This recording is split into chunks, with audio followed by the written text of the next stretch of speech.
حضور فرماتے ہیں وہ جنت کے بالا خانوں میں سیر کرے گا اور رب اسے دیکھ کے مسکرائے گا، رب اسے دیکھ کے مسکرائے گا، اللہ تعالیٰ مسکراتا ہے اسے دیکھ کے۔ اور اگلے جملے میں حضور نے وضاحت کر دی، فرمایا جب رب دنیا میں کسی پر مسکراتا ہے نا تو اس کا معنی یہ ہے کہ قیامت میں پھر اللہ اسے حساب کوئی نہیں لے گا۔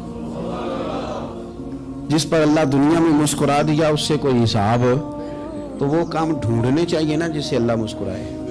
ویسے کبھی ہم ایسا کرتے ہیں کہ نہیں کہ کسی کو راضی کیا جائے؟ یہ کام ہم کرتے ہیں کہ ہماری کمپنی کا جو سربراہ ہے وہ ہم سے راضی رہے، جس ادارے میں ہم پڑھاتے ہیں اس ادارے کا بڑا ہم سے راضی رہے۔ یہ کرتے ہیں ہم، اس کے لیے کچھ نہ کچھ ہیلے بہانے ہم کرتے ہیں۔ برادری، قبیلہ، علاقہ، بستی، لوگ کسی طریقے سے ہمارے ساتھ مطمئن رہیں، کرتے ہیں نا یہ سارے کام۔ اس میں تھوڑی مشکل بھی ہمیں آتی ہے لیکن کرتے ہیں، کیا کریں۔ گھر میں بھی کئی دفعہ ایسا ماحول بنانا پڑتا ہے۔ چلیں ایک اور میٹھی مثال دیتے ہیں، زیادہ سمجھ میں آئے گی۔ چھوٹا بچہ خوش رہے، آپ اس کے لیے محنت نہیں کرتے؟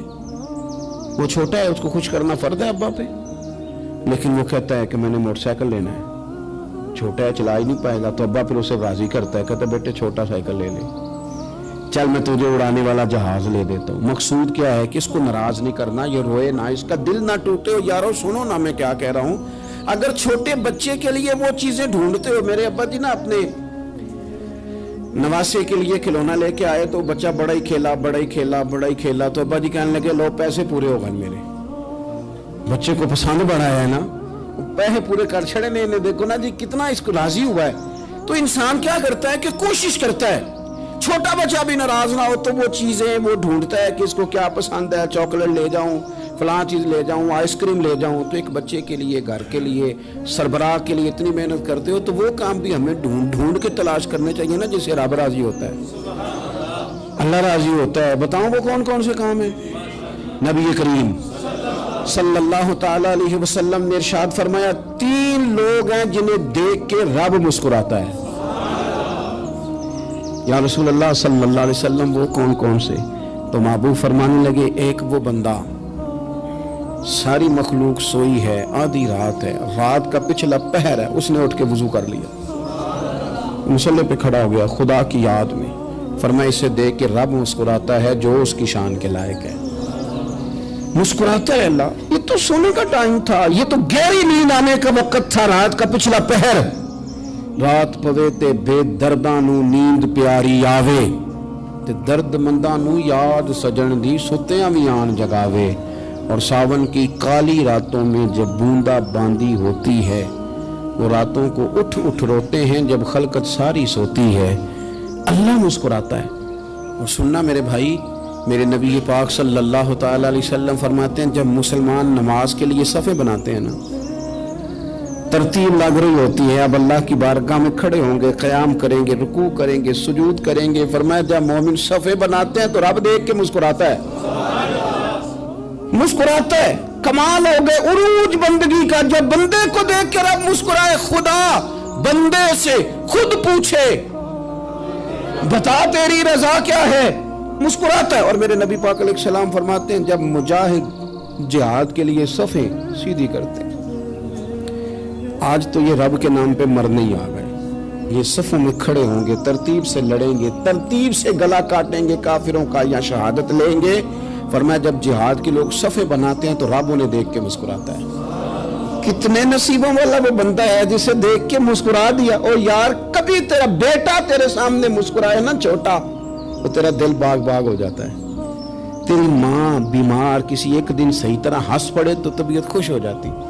مجھے بتاؤ نا جس کا رب بھی اسے دیکھ کے ہنس پڑے، جو اس کی شان کے لائق ہے، کیا اس بندے کے نصیبیں ہیں، کیا اس کے مقدر ہیں۔ آپ اس مقام پر اپنے آپ کو لائیں۔ اب دیکھیں نا یہ حدیث آپ نے سن لی، اب ہم نے نا اس طرح صفحے نہیں بنانے جس طرح ساری دنیا، اب ذرا صفحے بھی شوق سے بنائیں گے، آپ ذرا تھوڑا سا شوق پیدا کریں گے، بھئی یہ تو میں وہ کام کرنے لگا ہوں جسے دیکھ کے رب مسکراتا ہے۔ نبی پاک صلی اللہ علیہ وسلم نے فرمایا جب کوئی بندہ توبہ کرتا ہے نا، ہم توبہ کا رٹا لگاتے ہیں، یا اللہ میری توبہ، یا اللہ۔ اور توبہ کا تو مطلب یہ ہے کہ پچھلے گناہوں سے پکی توبہ، آج کے بعد یہ غلطی نہ کرنے کا پکا وعدہ۔ انہیں ساری شب برات رو کے گزاری ہے. بتا سویرے جھوٹ جوڑنے کا ارادہ ہے تیرا؟ آج کے بعد رشوت تو نہیں نہ لے گا, ملاوٹ تو نہیں نہ کرے گا, یہ توبہ ہے. اور اگر سارے کام اسی طرح کرنے تو پھر یہ توبہ کا رٹا ہے, جتنا مرضی لگاؤ. حضرت علی بن ربیعہ رضی اللہ تعالیٰ عنہ فرماتے میں مولا علی کے ساتھ تھا, مقام حرہ کی طرف جا رہے تھے, حضرت علی نے ہاتھ اٹھا کے دعا مانگی ہماری تعلیم کے لیے. ورنہ حضرت علی ہم صحابہ کو محفوظ عن الخطا تو مانتے ہیں نا. ہاتھ اٹھا کے کہا اے اللہ ہمارے گناہ بخش دے, تیرے علاوہ کوئی معاف کرنے والا نہیں. اور پھر حضرت علی آسمان کی طرف دیکھا اور دیکھ کے نا حضرت علی بن ربیعہ کو تو مسکرائے. حضرت علی بن ربیعہ کہنے لگے حضور مسکرائے کیوں ہو؟ فرمانے لگے ایک دن میں حضور کے ساتھ اسی طرح آیا تھا, اسی طرح حضور نے دعا فرمائی تھی ہماری تعلیم کے لیے, اور پھر حضور مجھے دیکھ کے مسکرائے تھے اور فرمایا جب کوئی بندہ رب کی بارگاہ میں اس طرح استغفار کرتا ہے تو رب مسکراتا ہے, اور مسکرا کے فرماتا دیکھ لو میرے بندوں کو پتا ہے کہ میرے علاوہ معاف کرنے والا کوئی نہیں. انہیں پتا ہے, تم اس کی بارگاہ میں رجوع تو لاؤ, آؤ تو صحیح دعا سو لے کر. اقبال کہتے ہیں کہ اسیر دشمن کی چاہ میں بھی, مخالفوں کی نگاہ میں بھی, امی ہے صادق ہے معتبر ہے, میرا پیغمبر عظیم تر ہے. نبی پاک صلی اللہ علیہ وسلم تشریف لائے, انہوں نے کہا جی آپ جو فیصلہ بھی کریں قبول ہے. آپ بتا دیں کون سا قبیلہ حجر اسود اٹھا کے باقی خانہ کعبہ کی تعمیر مکمل ہوگی, حجر اسود کون سا قبیلہ لگائے, پہلے طے کر لیا تھا جو حضور فیصلہ کریں گے سب کو قبول ہوگا. اب اگر حضور ایک کے حق میں فیصلہ کر دیتے تو تیار تھے نا باقی قبول کر دیں. اب وہ سارے قبیلے نظریں حضور پہ لگائیں, نتیجہ نکلنا ہے. یہ سمجھ لیں پاس فیل کا نہیں, فرسٹ سیکنڈ کا نتیجہ ہے. کس کو سعادت ملتی؟ ای سعادت بزور بازو نیز کس کو ملتی ہے؟ قربان جاؤں حضور کی حکمت پر, نبی پاک کے تدبر پر. اب ایک کو بھی اگر حضور کہتے تو لگا دے تو باقی وعدہ کر چکے تھے مانیں گے, پر یاد پریشانی تو ہوتی ہے نا کہ ہم سیکنڈ آ گئے, تھرڈ آ گئے. اب یہ سب چاہ رہے تھے سعادت لینا, تو رسول پاک نے نا چادر بچھائی, حجر اسود اٹھا کے رکھا, فرمایا لڑو نا, سارے یہ ایک ایک کونے سے چادر پکڑ لو.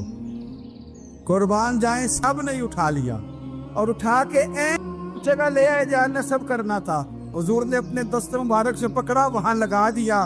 اب کوئی سب سے پوچھتا نا کس نے لگایا ہے تو سب یہی سمجھتے تھے ہم نہیں لگایا ہے, اور آخری فیصلہ یہ تھا ہم سب نہیں لگایا ہے.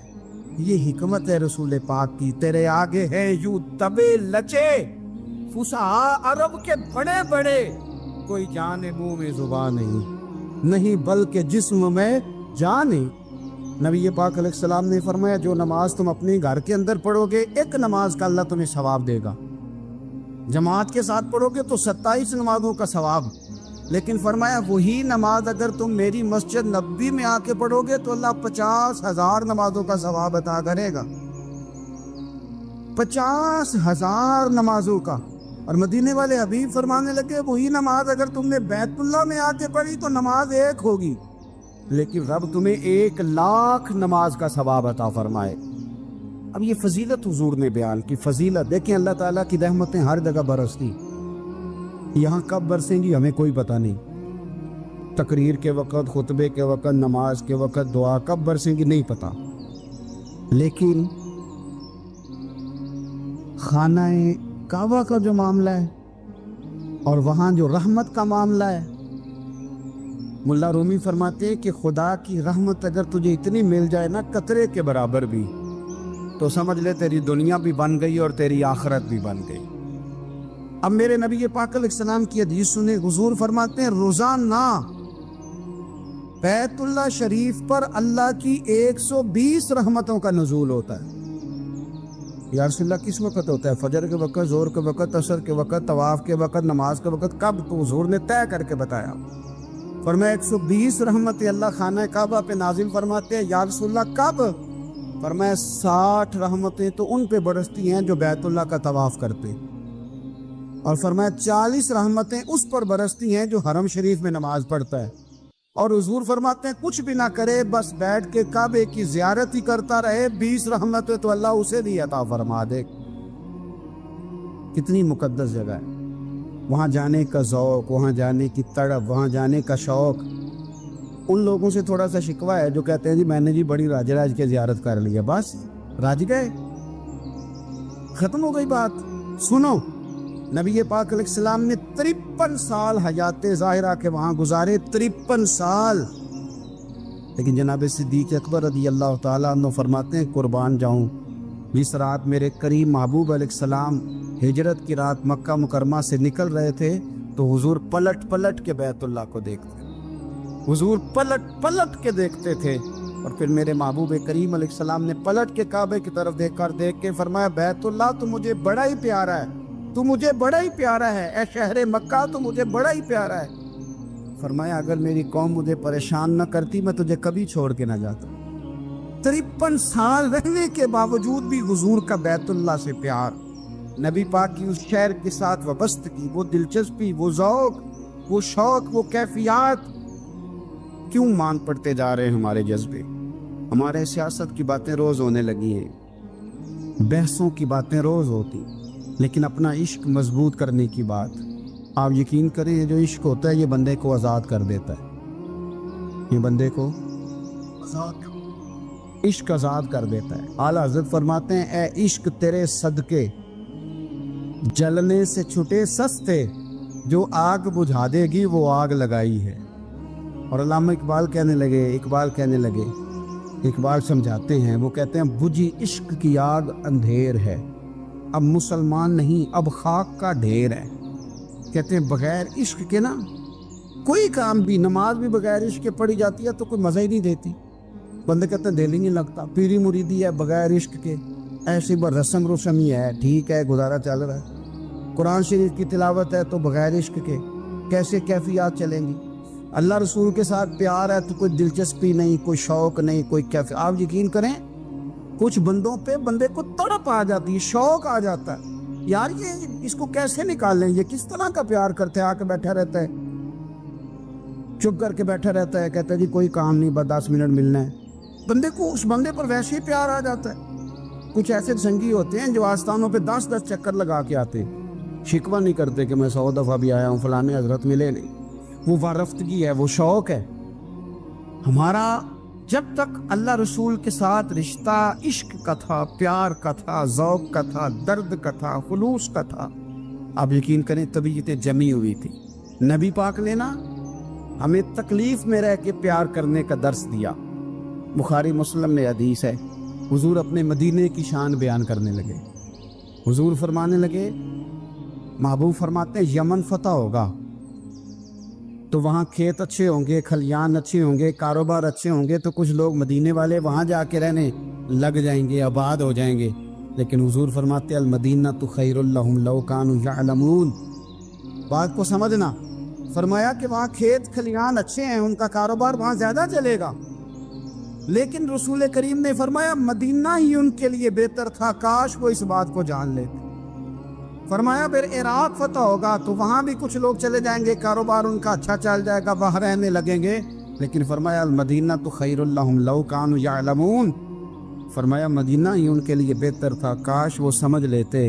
اور میرے نبی پاک علیہ السلام نے فرمایا جو مدینے میں ڈٹے رہیں گے اور مدینے کی تکلیفوں پر صبر کریں گے، اذیتوں پر صبر کریں گے، فرمایا اگر وہ گناہ گار ہوں گے مدینے میں رہنے والے تو میں قیامت میں ان کی سفارش کروں گا، اور اگر نیکوکار ہوں گے تو میں اللہ کی بارگاہ میں ان کی نیکیوں پر گواہ بن جاؤں گا، گویا میں ان کے ساتھ رہوں گا۔ مدینے کے ساتھ نبی پاک کی جو محبت ہے، حضور کا جو پیار ہے، جس رات میرے نبی پاک صلی اللہ علیہ وسلم مکہ مکرمہ سے نکل رہے تھے نا مدینہ طیبہ جانے کے لیے، تو حضور نے دعا فرمائی، کہا اے اللہ تو نے مجھے اس شہر سے نکالا جو مجھے بڑا ہی پیارا تھا، اے اللہ یہاں بڑی یادیں تھیں، بڑا پیار تھا، تو نے وہاں سے نکالا جو مجھے بڑا پیارا تھا، اے اللہ اب تو مجھے اس شہر میں داخل فرما جو تجھے بڑا پیارا ہے، وہاں داخل فرما جو تجھے بڑا پیارا ہے۔ مدینہ طیبہ کے لیے نبی پاک نے دعا فرمائی، کہا اے اللہ تیرے نبی ابراہیم علیہ السلام نے مکے کے لیے دعا کی تھی، میں مدینے کے لیے دعا کر،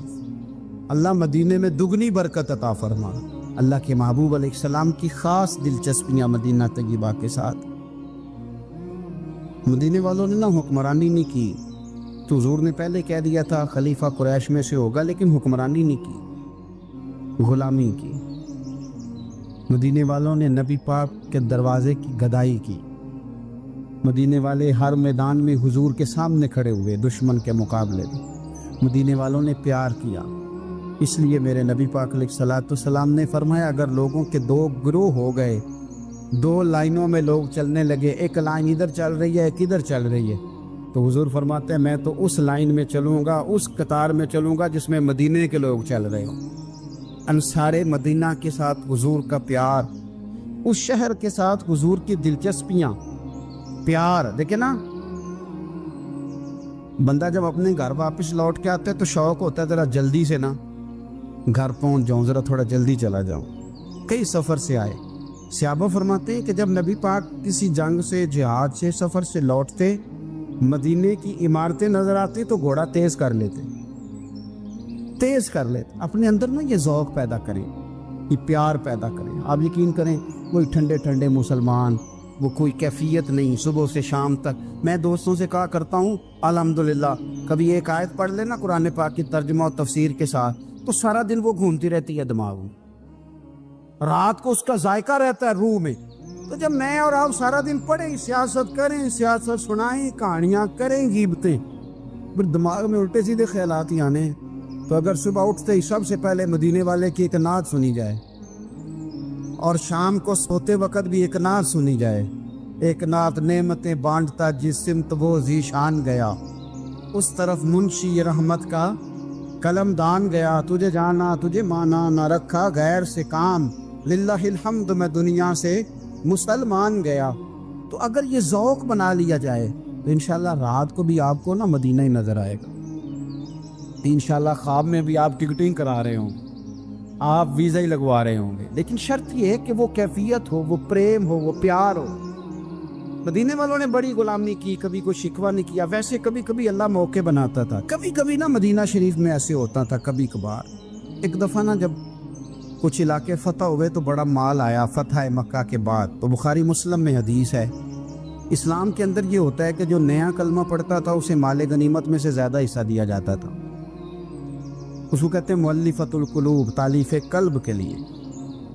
تو چونکہ یہ قانون تھا تو نبی پاک صلی اللہ علیہ وسلم نے نا مکے والوں کو ذرا مال تھوڑا زیادہ دیا۔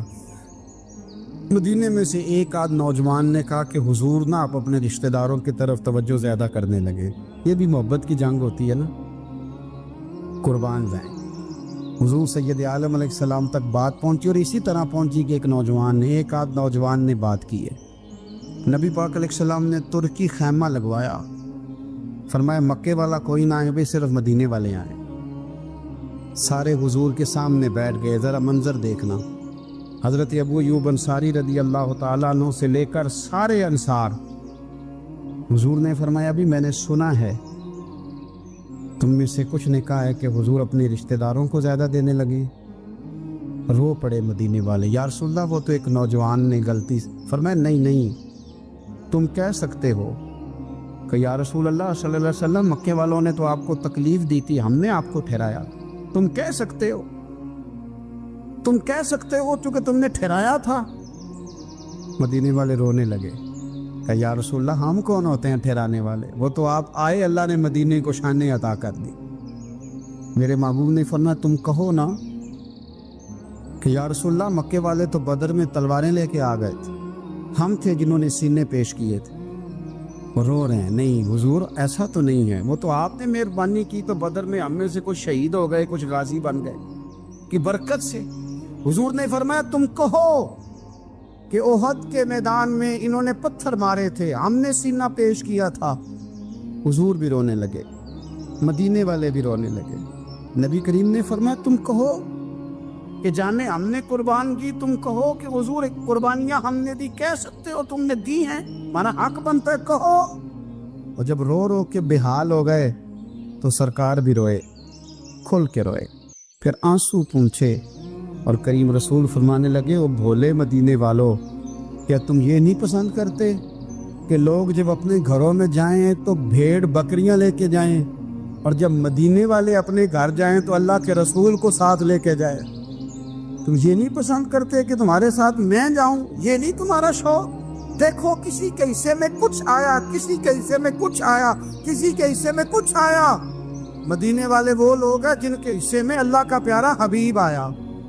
تمہیں رسول کریم ملے، تم کتنے خوش بخت ہو، کتنے خوش نصیب ہو، تمہیں نبی پاک کا ساتھ ملا۔ حضور ہے، یہ ہے ارض جنت، یہ طیبہ کی زمین ہے، جنت بھی یہیں اور مال کے جنت بھی